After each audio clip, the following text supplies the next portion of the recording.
Hi, everybody. Welcome back to Dad Gym Life. I'm Bill Hassler, and here's your reminder that if you don't want to get punched in the face, don't box. Please like, subscribe, and click the bell and all that. If you don't want to get punched in the face, don't box is a saying that I've had for a long time.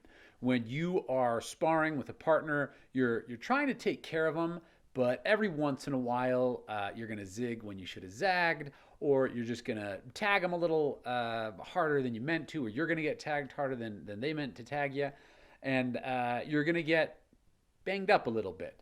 One of my pet peeves is when I'm sparring and somebody will tag me and they'll say, are you okay? Yes, it's important that we take care of our partners. We don't want to be jerks. But if I don't slow down, if I don't change my behavior, then let's just keep sparring.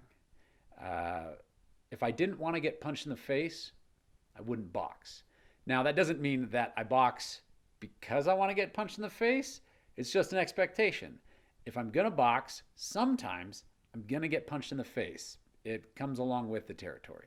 So I've said this for a long time. I remember one time I was sparring with a buddy, and he was coming in real fast, and I actually just put it out there, and he stepped into my jab, and it really rung his bell pretty good.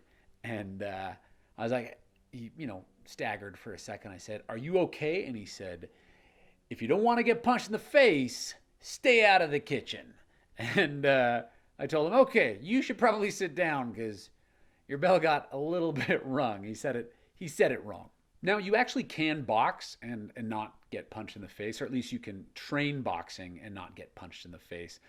Usually when you start out boxing, you do some bag work and some mitt work, and then little by little you work up to kind of touch sparring, and then light sparring, and then advanced sparring. But if all you ever want to do is bag work and mitt work, you can do that. I know people that have done that for years and years and years and years. They have no desire to ever spar, and you can do that. There's nothing wrong with that. But if you want to get better at boxing, you're going to have to spar. You're going to have that bag hit you back, right?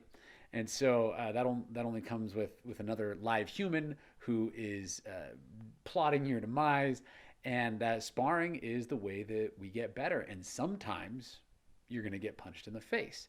And it's part of the game. And this really is kind of a universal principle, right? If you want to get better at anything in life, you're going to get punched in the face. No. But if you want to get better at anything in life, you have to expect that it's going to cost you something, right? It might cost you time. It might cost you money. It might, it might cost some of your pride to just go to somebody and say, "Teach me a thing that I don't know." But if you really want to get better in life, it's going to cost you something. So when we're trying to grow, we're trying to change, we're trying to advance, and it starts costing us things, we can't complain, right?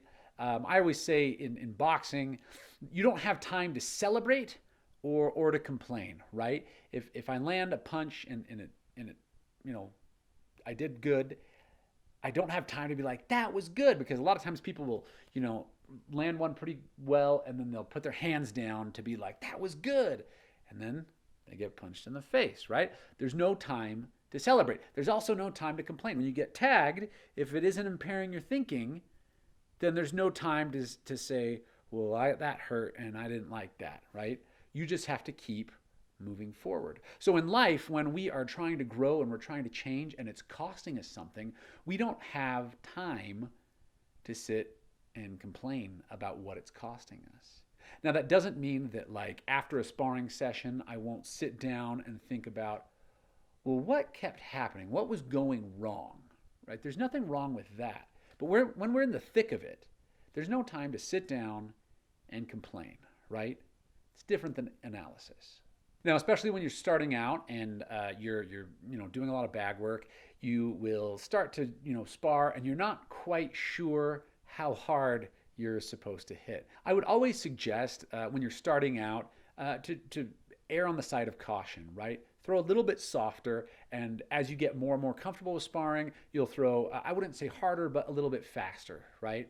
And the reason for that is that the person that you are sparring with will usually mimic the energy that you bring. So if you bring this really manic, I'm going to just use everything I've got and take your head off energy, then that's what's going to be coming back at you. And if you don't know how to box as well as the other person, you're going to end up with black eyes early on, right? I get 1 or 2 black eyes a year. So as you're starting to spar, softer and then a little bit faster. This is my "if you don't want to get punched in the face, don't box" shirt. It is available in the Dad Gym Life store. Please go check that out. If you haven't seen it yet, you can watch my video on "Comfort Will Kill You" here and my video on "Why Kids Should Do Sports" here. Thanks for stopping by, and we'll catch you next time. Shooby up, wop up. Watch the videos.